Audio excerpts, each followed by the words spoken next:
La institucionalidad colombiana había mostrado que no era capaz de hacer la guerra contra el narcotráfico ni la paz con la guerrilla.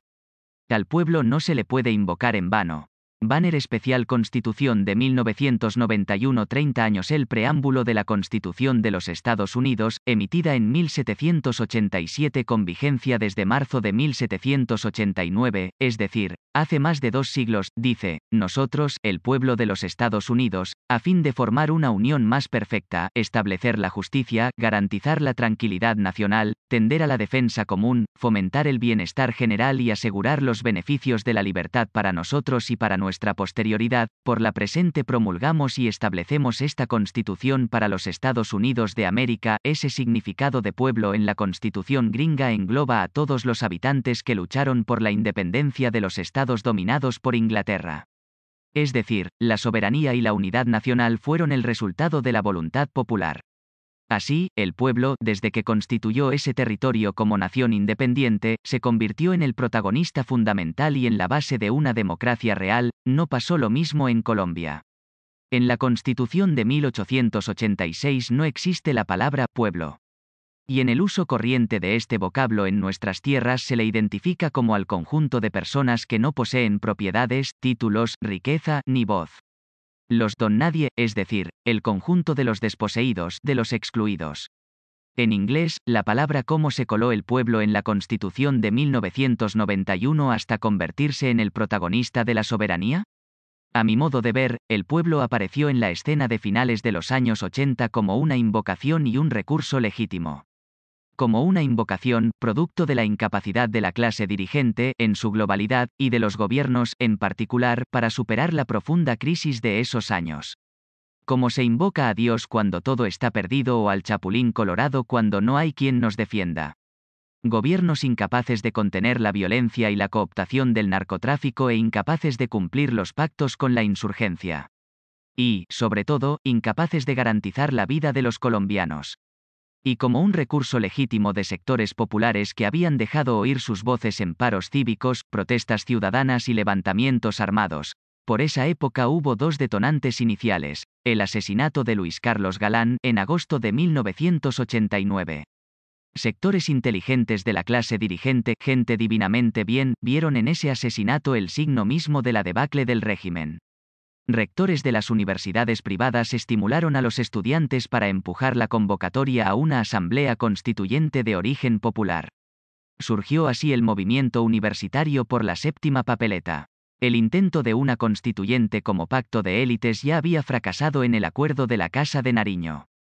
Una pobre reedición del Frente Nacional en cabeza de Virgilio Barco y Misael Pastrana, afortunada y oportunamente declarada inviable por el Consejo de Estado. El segundo detonante fue el fracaso del gobierno para cumplir el pacto político acordado con el M-19, una organización guerrillera surgida en los años 70 como protesta por un fraude electoral cuyo lema era «con el pueblo, con las armas, al poder». Convencidos de la necesidad de la paz y con el liderazgo de Carlos Pizarro, empezaron un proceso de negociación el 19 de enero de 1989. Con las fuerzas sociales y políticas de ese entonces, prefiguraron un pacto político que permitiese su desarme y desmovilización. Pero ni el Congreso ni el gobierno lograron sacarlo adelante. Frente a este fracaso, Pizarro propuso acudir al pueblo de forma extraordinaria, mediante una asamblea constituyente o un referéndum que les diese viabilidad a los acuerdos. Eso fue en diciembre de 1989. A Pizarro lo asesinaron el 26 de abril de 1990. La institucionalidad colombiana había mostrado que no era capaz de hacer la guerra contra el narcotráfico ni la paz con la guerrilla.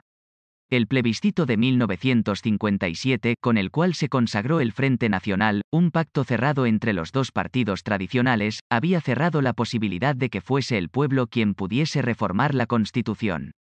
En su fatídico artículo 13 decía: en adelante, las reformas constitucionales solo podrán hacerse por el Congreso, en la forma establecida por el artículo 218 de la Constitución. En otras palabras, el pueblo, al cual se había acudido para legitimar este acuerdo de paz y gobernabilidad, ya no podía ser protagonista de otro cambio constitucional. Desaparecía así de la escena política colombiana. Usaron al pueblo y, de una, votaron la llave de la participación popular, Fue la Corte Suprema de Justicia la que, en su sentencia 2214 de octubre de 1990, rompió esa traba jurídica al declarar exequible la convocatoria a una asamblea constituyente dictada mediante decreto de estado de sitio. Sabiamente estableció que la nación es el pueblo y, por tanto, soberano. De modo que, la soberanía popular terminó convirtiéndose en el alma misma de la nueva Constitución, y el preámbulo de la Constitución del 91 empieza con una magnífica oración: el pueblo de Colombia, en ejercicio de su poder soberano. Solo uno de los constituyentes de ese entonces, Alberto Zalamea, se negó a firmar la nueva Carta Política planteando que la soberanía debería seguir siendo potestad de la nación, no del pueblo. Hoy en día, a muchos les fastidia ese enunciado constitucional, pues 105 años de negación del pueblo no se borran con 30 años de reivindicación. El llamado a un protagonismo de todos los miembros de la nación, en igualdad de condiciones y derechos, lo censuran con el nombre de populismo. Esa palabra, pueblo, siguió siendo obscena, cuando lo popular, lo populista, debería ser el glorioso signo de los nuevos tiempos constitucionales. Por fortuna, al pueblo no se le puede invocar en vano y la caja de Pandora ya está abierta. *Exconstituyente y exguerrillero del M-19.